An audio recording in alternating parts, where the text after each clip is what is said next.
Voskady tao anatin'ny teboka dimy ny asa vita ny gouvernemanta raha nitatitra nataony Premier Ministre teo anoloany solombavam-bahoaka. Volena ny fitiavana ny taranja siantifika ho an'ny mpianatra vehivavy. Eo amin'ny maresaka avy any ivelany, sasa miandry ny voka-pifidianana filoha ao Peroa ny vahoaka, tery ny salanisa ho an'ny mpifanandrina raha ny vokatra vonjimaika. Santino vaovao ny televiziona malagasy, arahanao anatin'ny vaovao an-tsary izao.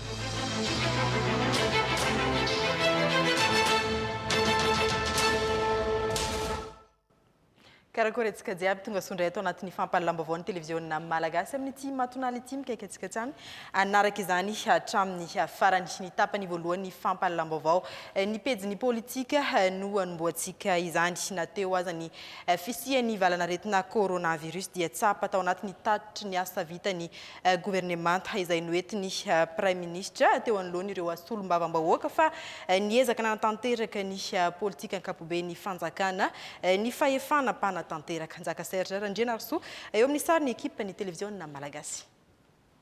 Vao nanomboka ny tsimikaretina coronavirus teto Madagasikara dia nomen'ny fitondram-panjakana lanja manokana ny fiarovana ny olom-pirenena na ny mpanana ezaka manokana ny fahasalamana sy ny fiahiana ara-tsosialy. Naetsika ny mpiasa ny fahasalamana, ny mpitandro filaminana, ny mpiasa panjakana, ny olon-tsotra ny latsaka ny tsitrapo maro ary ny service essentiel manerana nosy hiatrehana zany ady anvalina retina izany.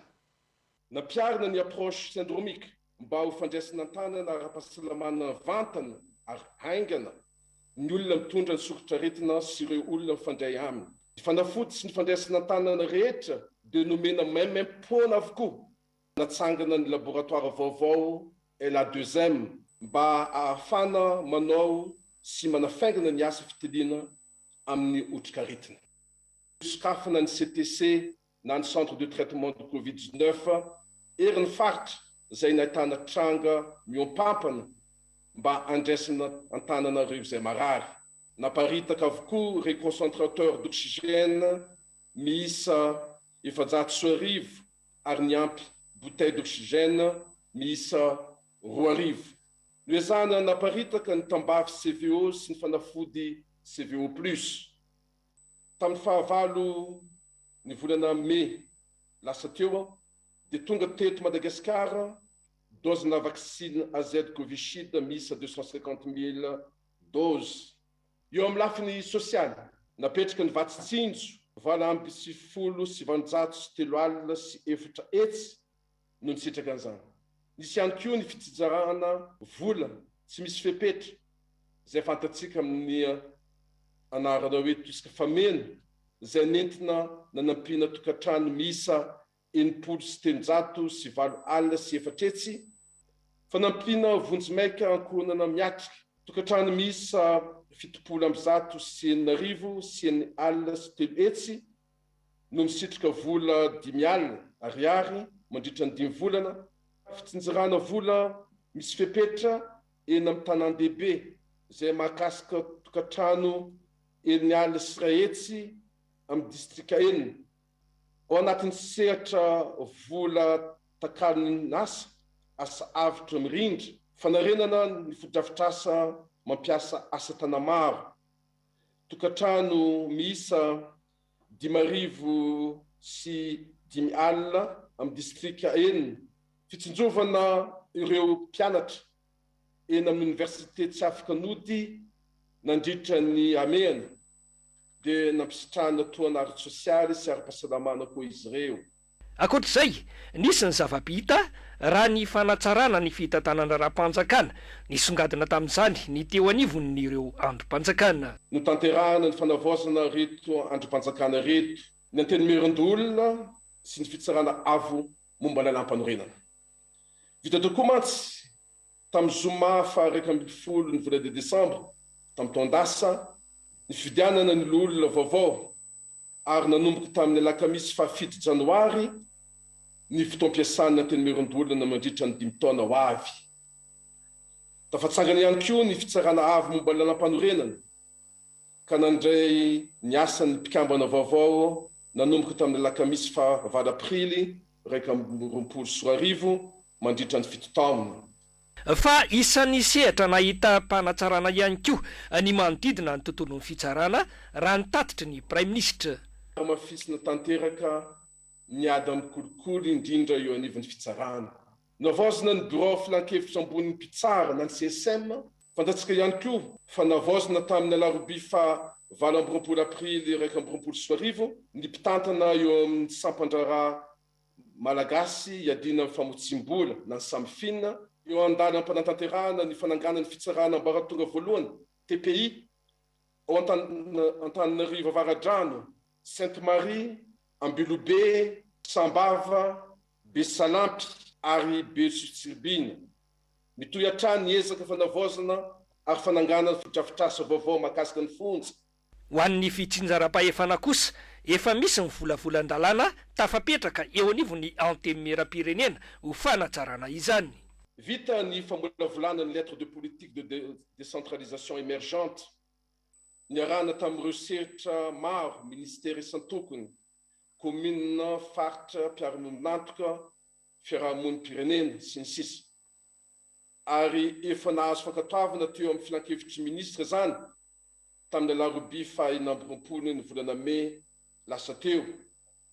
Ary efa tafapetraka eto anivon'ny parlemanta io volavolan-dalàna io amin'izao fotoana zao.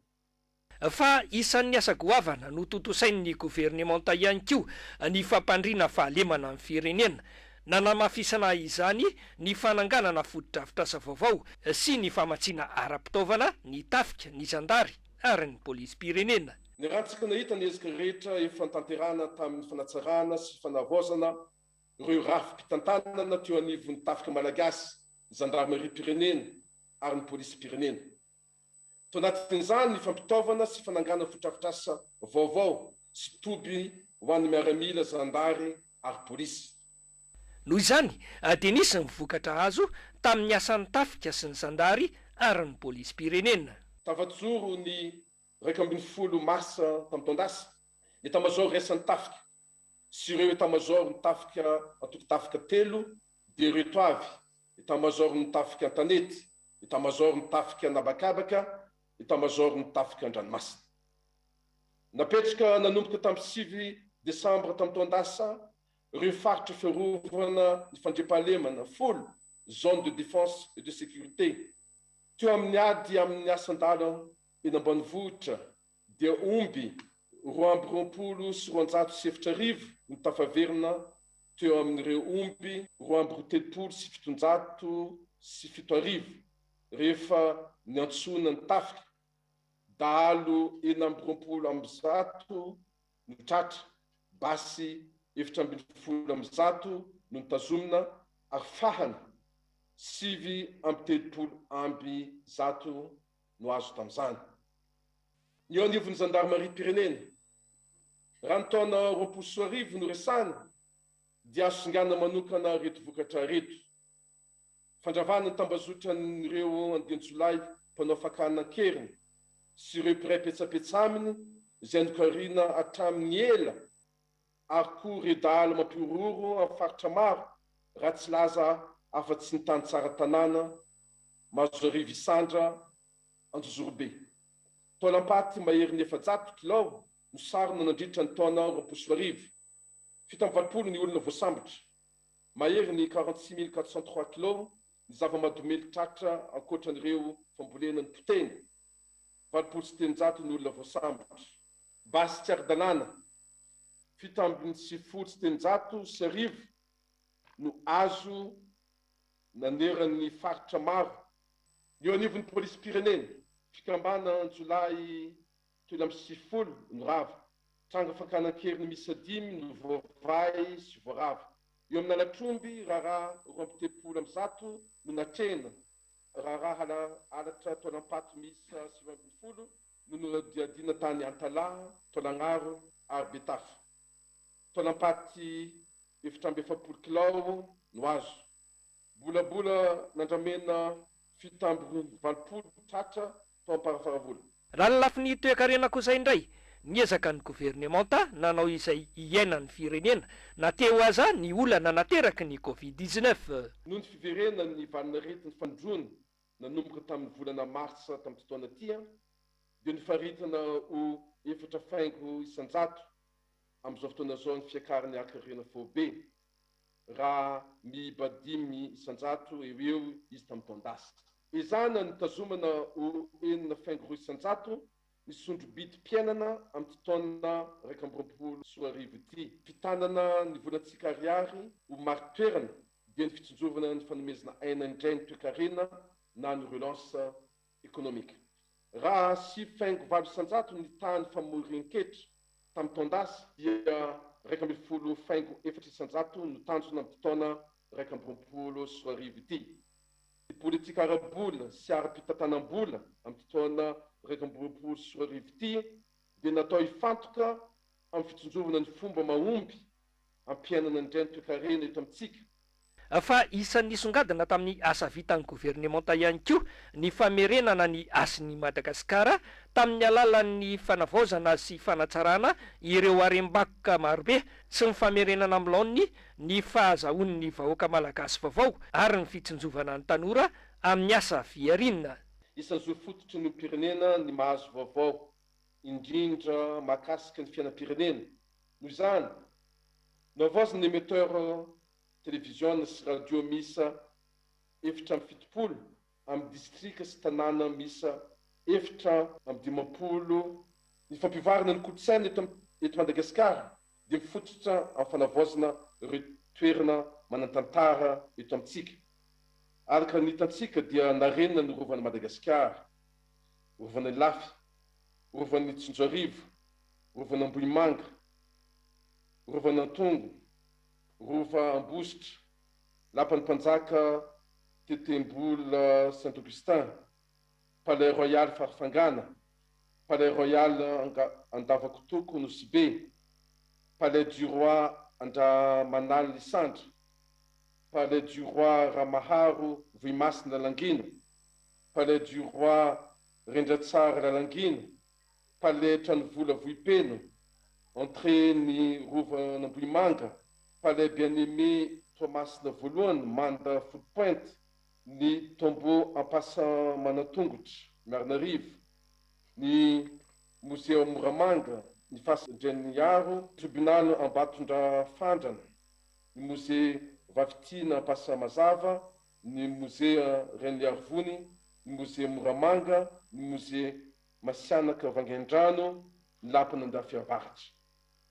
Ankoatr'ireo efa andalam-panatanterahana ka vinavinaina ho vita amin'ny fotoana ity ihany koa ny trano fiona ny mpanao gazety izay atao ivoriana sy ivitoerana fanofanana azy ireo maison de la presse. Isy ihany koa ny fananganana ny ivitoerana tosika ary ao Maivatanana, Antsirabe, Tsiromandidy, Mananjary, Miarinarivo, Iosy, Sambava, Ambovombe, Artolagnaro, ampivoarana ny tanora eo amin'ny lafiny kolotsaina. Ny zara tepoka dimy ny tatitry ny asa vitan'ny gouvernemanta izay novelabelarin'ny prime ministra ary taorian'izay dia ny santatra ny tatitra isaky ny ministera kosa ny ministry ny vola sy ny toe-karena.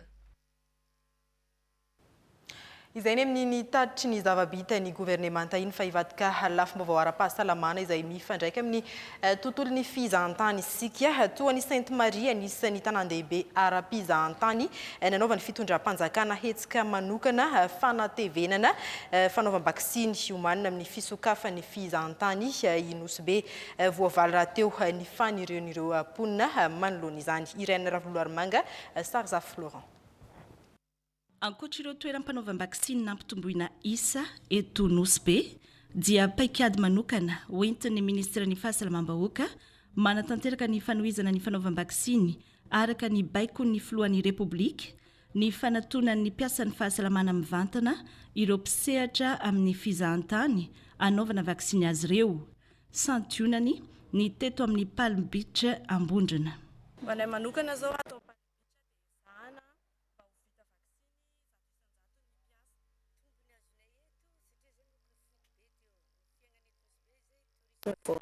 dia tsy sasafa zay eto raha tsy ny tourisme afaka amin'izay ny fahasairana tonga dia efa mandeha ho azy ny fiainana eto e.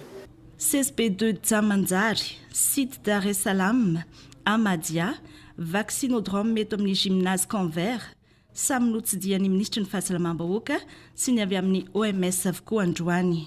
Marisika tsy ampisalasalana ny mponina eto Nosbe, manao vaksiny fanefitra amin'ny Covid-19. Fantatsika maneran-tany ankehitriny fa takina, moramora. Raha jerentsika ny fandehanan-javatra dia ny fananan'ireny olona mivezivezy ireny ny hoe fahavitana ny vaksiny. Misy karazana logiciel kely zany izay tadiavan'ny mpizahatany ny destination na ny toerana le ka ny mpiasa amin'ireny toerana ireny dia efa vita vaksiny. Hitantsika fa misy filana zany ankehitriny ny amin'izay antony izay nanolo tena tsitrapoa tsy anterena nanao vaksiny satria fantatra izy ireo fa ny asa dia miankina fizahan-tany. Ireo olona 12 taona no miakatra misehatra amin'ny fizahan-tany no entanina manokana anao ny vaksiny Covishield ho an'ny Nosbe sy Sainte Marie izay miomana sahady amin'ny fisokafan'ny fizahan-tany fototry ny toe-karena sy ny fiveloman'ireo mponina aty an-toerana. Araka ny hitantsika iny dia mamita iraka ny Nosbe ny ministry ny fahasalamam-bahoaka miaraka amin'ireo mpiara-mombonantoka eo amin'ny sehatra izay fahasalamana izay nosantariny tamin'ny fiaonana tamin'ireo mpiasa ny fahasalamana tao amin'ny hôpitaly be Nosbe moa izany narahana fizarana prime ho an'ireo nitsabo sy ny karakara ireo marary ny Covid-19 tany an-toerana. Irene Ravlolo ary mangatrany. Tsy kobakambava ny fampanantenana nataon'ny filohan'ny Repoblika mikasika ny fanomezana laboratoire ho an'ny CHRD eto Andavakitoko Nosbe. Efa madiva ho vita ny fotodrafitrasa ary ho avy tsy ho ela ihany koa ireo fitaovana. Laboratoire izay afaka hitiliana karazana aretina maro fa indrindra ny Covid-19. Fa toy izay ihany koa ny fampanantenana nataon'ny filoha momba ny prime exceptionnel Covid-19 ho an'ireo mpiasan'ny fahasalamana tsy nitsokady ny tsabo sy ny karakara mivantana ireo marary ny coronavirus. Ny tondra an-tanana sy ny zara izany mivantana teto amin'ny hôpitaly be ny Nosbe ny ministra ny fahasalamam-bahoaka ny profesora Rakotovao Antrala Jean-Louis.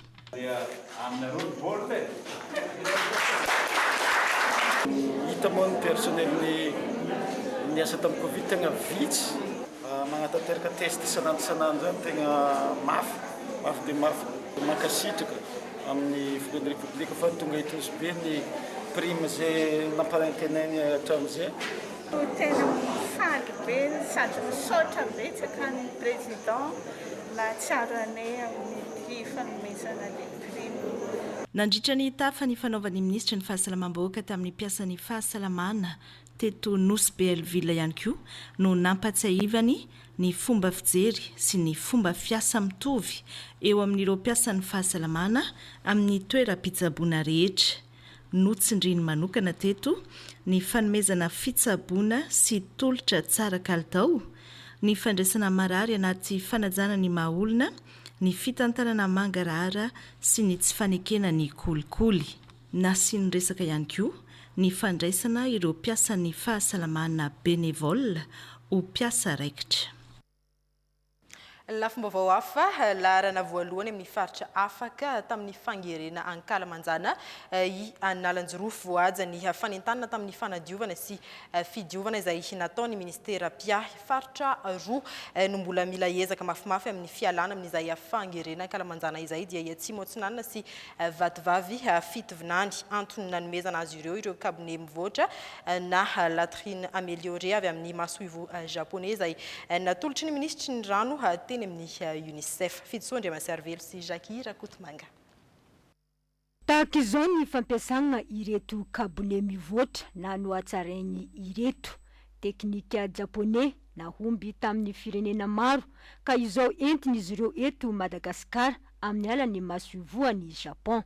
varivo ireto kabone mivoatra ireto ho alefa any amin'ny faritry atsimo atsinanana sy vatovavy fitovinany ho an'ny tokatrano 2 sy 4 aliny faritra izay mbola vitsy ny mampiasa kabone 4 isanjato sy 5 isanjato ny poniny. Latsaky ny 5 isanjato ny poniny eto Madagasikara no manana an'izany kabone ara-pahasalamana izay. Izany ndika hoe mbola lavidravitra ny ezakitsika. Ny atao hoe kabone ara-pahasalamana dia tsy mamoaka fofona, azo diovina amin'ny alalan'ny rano. Tafiditra agnatin'ny programa Madagasikara madio miala amin'ny fangerena ankalamanjagna ny fampiasana kabone ara-pahasalamana. Ny faritry Agnalanjirofo no voalohany afaka tamin'ny fangerena ankalamanjagna. Any atsimo dia misy commune efa afaka ao anatin'izay fangerena ankalamanjana zany. Moa zany ao anatin'ilay fanentanana ao anatin'ilay programa Madagasikara madio dia misy foana ilay sakatsakana toy ny fady anisany ihany koa dia tsy ampy ilay fanentanana ary ny ministera ny rano fanadiovana sy fidiovana miaraka amin'ireo mpisehatra rehetra dia manatanteraka an'izay.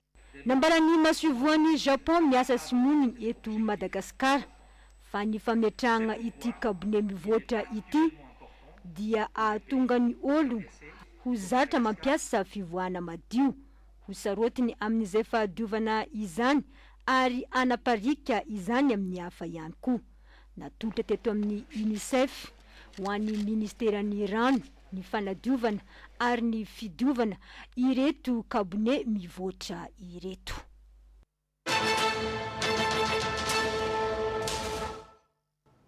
Tapany faharoa ny fampahalalam-baovao tamin'ny alalan'ny visioconférence moa no natanterahana ny taritry ny gouvernemanta ho an'ny solombavambahoaka izay narahantsika tamin'ny fiandohan'ny fampahalalam-baovao teo iny tomombana ny lafiny ara-teknika ary tsy maintsy nisy ny fiomanana ho an'ireo nitarika ny fivoriana. Jakasera Andrianarso sy Fanira Andriamanana. Raha ny voalazan'ny andiny ny faraka amin'zato sy faharoa amin'zato amin'ny lalam-panorenana dia ity fivoriana voalohany ity no anaovan'ny gouvernemanta ny tatry ny asa vita. Noho ny mbola fisian'ny coronavirus anefa dia tamin'ny alalan'ny visioconférence no nanaovana azy. Na vao voalohany aza no ny atrehana izany tsy nisy ny olana ara-teknika. Voalohany zao no anaovantsika zany tatsa virtuel amin'ny fataisan-davitra zao nefa tsy misy olana ary azo atao mihitsy zany no mamita ny adidy eto amin'ny firenena sy mitanjona manaja ny fepetra ara-pahasalamana ka tanteraka somatsara ny fivoriana amin'izao fotoana zao hitatsika io andriamatoa premier ministre manao tatsa ny asa vita ny gouvernemanta dia andimby azy io ny ministre ny tetipola sy ny vola amelabelatra ny asa vita ny ministera zay tantaniny mandritra zay fotoam-piasana tamin'ny taona lasa zay zany. Ho fiatrehana izany dia nisy ny fiomanana mialoha teo amin'ireo nitarika ny fivoriana ka akoatra ny filohan'ny antemeram-pirenena dia ny kestora voalohany no ny andraikitra ny vitanana antsoratra. Araka ny maha-administration azy dia tsy maintsy misy fanomanana mialoha hitondrana ny teny atao amin'ny fivoriana toitony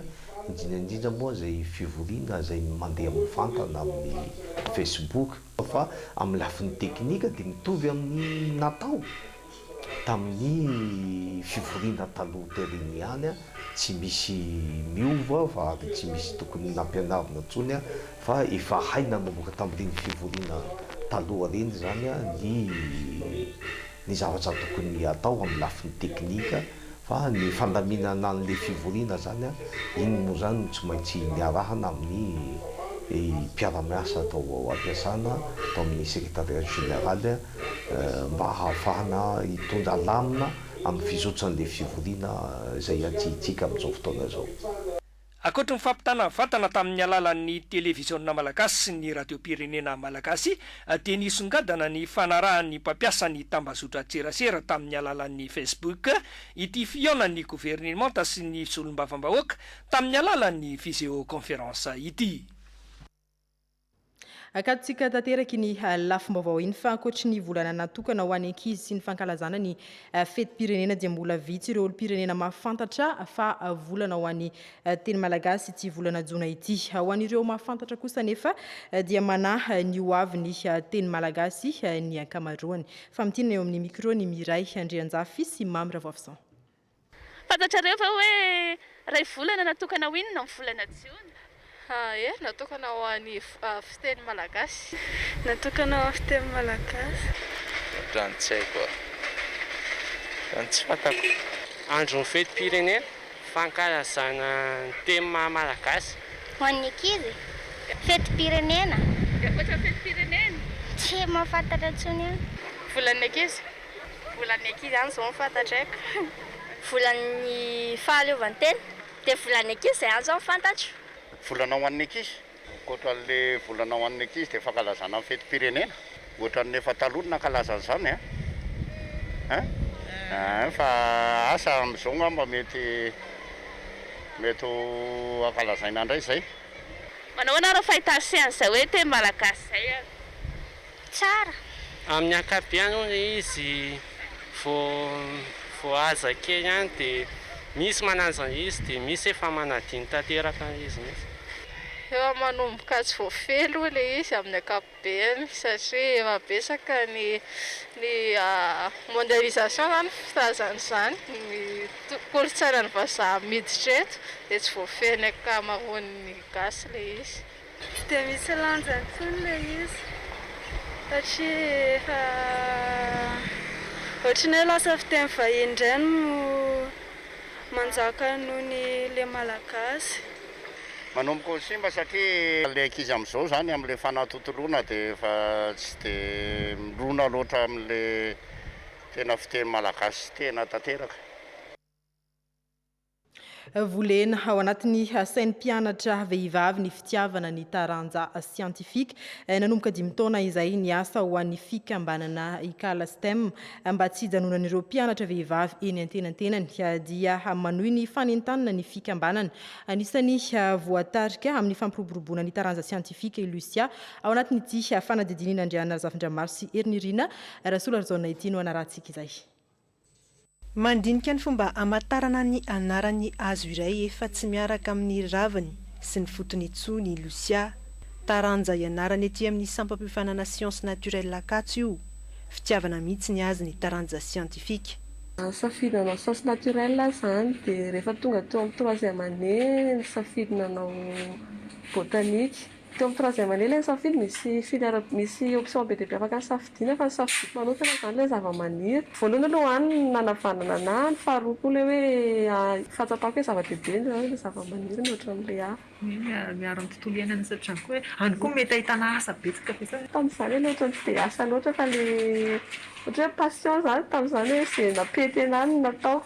Rehefa tonga teo amin'ny fampianarana ambaratonga faharoa i Lucia vao nahazava taminy fa ny siansa no tena mety aminy.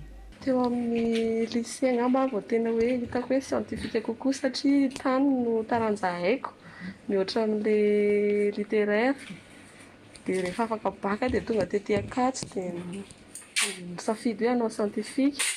Dia nanao napiditra dossier tamin'ny siansa dia voaray dia izao. Amporisihana ireo mpianatra vehivavy hisafidy ny lalam-piofanana siansa tahaka ny Lucia, manamafy ny fanentanany ny fikambanana ikala STEM. Rehefa misy ny taranja mianatra zao ny ankizy matematika, mianatra fizika, mianatra sciences de la vie et de la terre. Tsy dia fantatra ny ankizy loatra rehefa amin'izany klasy misy anazy zany hoe inona ny zavatra afaka ataony any aoriana. Ary anisan'izay mihitsy no mampihempotra ny ankizy sy anohy an'ilay taranja siantifika. Any aoriana zao tetika asa lampy zany fantatry ny ankizy hoe raha mianatra fizika kokoa izy dia any aoriana any izy mety afaka manao astronomie. Raha mianatra matematika koa izy na mianatra fizika ilainy zany satria raha te hanao pilote izy. Mila mianatra siansa izy satria ilainy zany any aoriana ho an'ny conservation na biodiversité. Zany zavatra rehetrarehetra zany dia volena amin'ny alalan'ny resadresaka, amin'ny alalan'ny fanentanana maro samihafa izay ataonay ao anivon'ny lampy. Vehivavy mahery ny 700 amin'izao fotoana no miara-manentana miaraka amin'ny Lucia sy ny ekipany mampiroborobo ny sehatry ny siansa, ny teknôlôjia, ny matematika. Amin'ny alalan'ny lalao sy fanontaniana no anatotosana izany ao amin'ny tambazotra tserasera ny ikala stem. Iza kosa isika dia naraka ny antotanisa mandina ny fivoarany coronavirus eto Madagasikara tao anatin'ny 4 farany. Toy izao ny fivoaran'ny antotanisa mahakasika ny valanaretina coronavirus eto Madagasikara ho an'ny datin'ny 7 Jona 2020. Miisa 40 ireo tranga vaovao, 12 ireo sitrana, 5 no namoinainy, 7,7 ny fitiliana natao. Miisa 5,1 ireo mampiseho tranga misy fahasarotana na ny forme grave. Raha totaly ny antotanisa nanomboka ny 13 Martsa 2020 hatramin'ny 7 Jona 2020 dia miisa 7,57 ireo efa voamarina fa mitondra ny tsimon-karetina teto Madagasikara. 4,74 no efa sitrana somatsara izay manome taha 7,70 isanjato. 2,7 ireo efa namoinainy izay manome taha 2,8 isanjato. Mitotaly 7,7 hetsy ireo fitiliana efa natao hatr'izay. Fa natanteraka etsika ara-pahasalamana ny eo anivon'ny Ministeran'ny Fahasalamam-bahoaka amin'ity volana Jona ity izay tafiditra anatin'ny iray volany ankizy. Ho tsindriana manokana amin'izany ny fahasalamany ativavany ankizy sy ireo aretina tsy mifindra izay pahazo ny sarababem-bahoaka. Fiditsoa Andriamaservely sy Toutson François. Ny 5,20 isanjaton'ny malagasy dia efa nanana ny figoaka avokoa. Ny 30 isanjato kosa manana olana amin'ny akanjo nify. Miankina amin'ny fahasalaman'ny ativava avokoa anefa ny fahasalaman'ny vatana manontolo amin'ny ankapobeny. Ao anatin'ny volan'ny ankizy isika izao dia omena tombony manokana ny fizaham-pahasalamana ho an'ny ankizy. Ankoatra ny fahasalaman'ny ativava sy ny nify, ny eo zany ny fijerenan'ny nify sy ny mety ho fanasorana ny nify simba dia misy ny fanomezana ny borosy nify, misy ny fijerenan'ny fahasalaman'ny maso, ny fahasalaman'ny sofiny. Satria rehefa salama tsara ny ankizy dia miatsara hatrany ny fahasalamany mandra-pahalehibe an'ireny ankizy ireny dia manana tanora isika afaka miasa mamokatra zany. Tanterana manerana ny nosy ny herinandro ny fahasalaman'ny ativava. Etsika ara-pahasalamana manakaiky ny vahoaka ka ny 20 Jona izao any Sandrandahy Fandrina no fanombohana ofisialy. Amin'io dia ararotina ihany koa no anaovana ny didipotra foibe ho an'ny ankizy. Ny fizarana kilalao amin'ny fanandrify amin'izay moa zany dia atao ihany koa.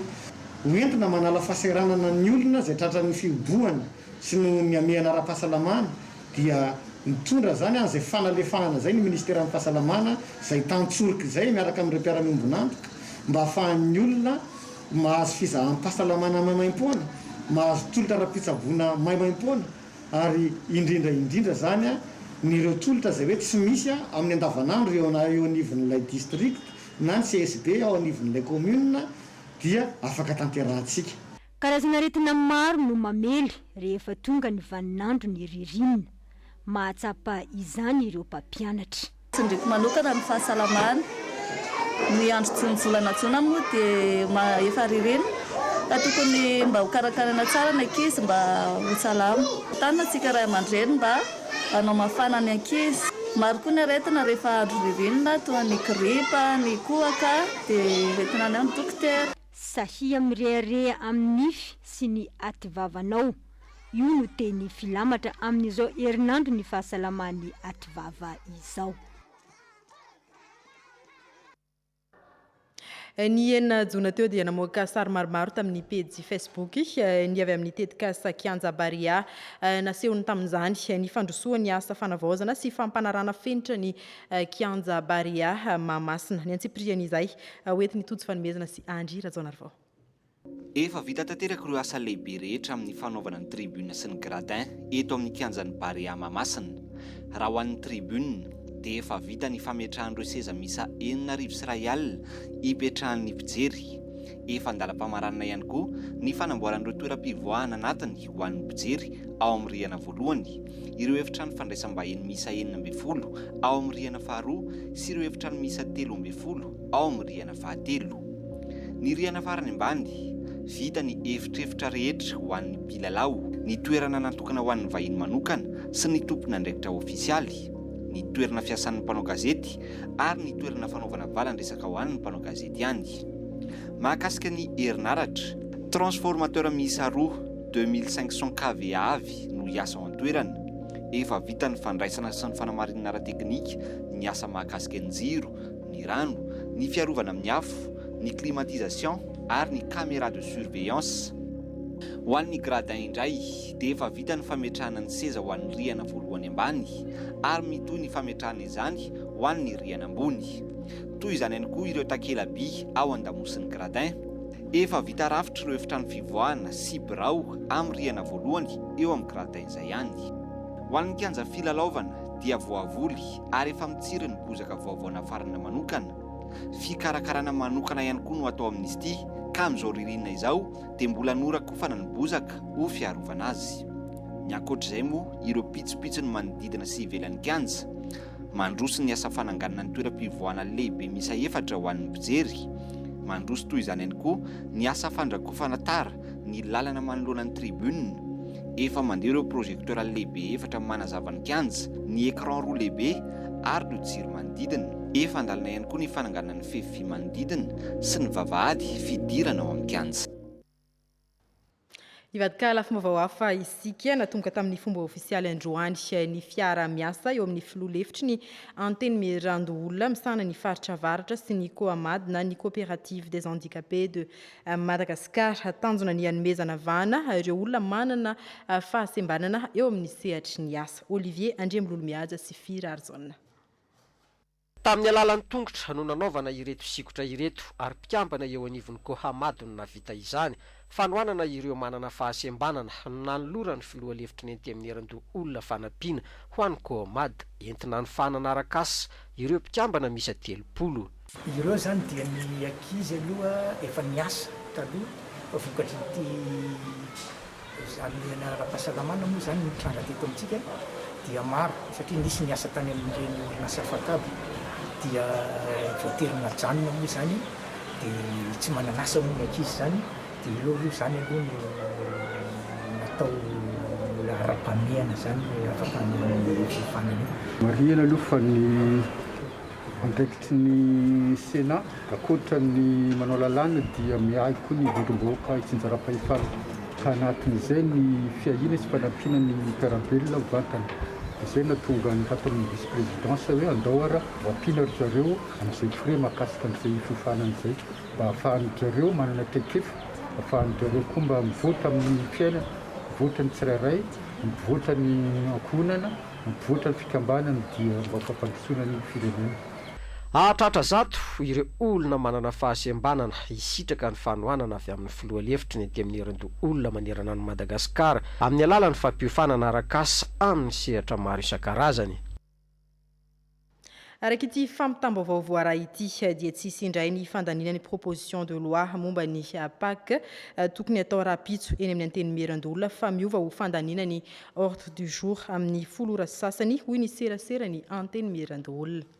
Fa amin'ny maresaka samihafa avy any ivelany kosa ny 20 Jolay ho avy izao no andray ny asany izay ho filoham-pirenena lany ao Peroa. Raha ny vokatra vonjimaika dia ny candidat Pedro Castillo no mitarika ny salanisa 20 faingo 20 isanjato vokatra vonjimaika izay tsy ekeny candidat akilany Keiko Fujimori ka nanaovany antsoavy ny makasika izay. Keita Rivilay eo amin'ny sary ny France 24. Samy sasamiandro ny voka-pifidianana izay ho filoham-pirenena ho Peroa ny vahoaka ao an-toerana amin'izao fotoana izao. Raha ho an'ireo kandida roa mpifanandrina kosa dia menjana ny tady. Nambara ny Keiko Fujimori fa misy hosika ny voka-pifidianana vonjimaika amin'izao fotoana izao ary nanaovany antsoavo ho an'ireo mpiaradia aminy. Raha saivana dia nitarika vonjimaika ny tenany 2 andro lasa izay nitsimbadika nefa izany ny omaly alatsinainy. Esakilany izay dia namaly ny antsony ny mpifanandrina aminy Pedro Castillo.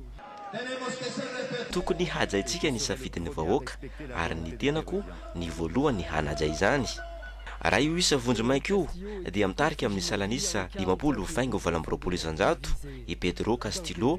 Raha i Keiko Fujimori kosa dia manana salanisa 70 faingo 20 isanjato isa izay tery. Ho fantatra tsy hoe araka izany ny voka-pifidianana ofisialy ireo vato an'ireo teratany ny perovienne monina amin'ny firenena hafa sisa no andrasana.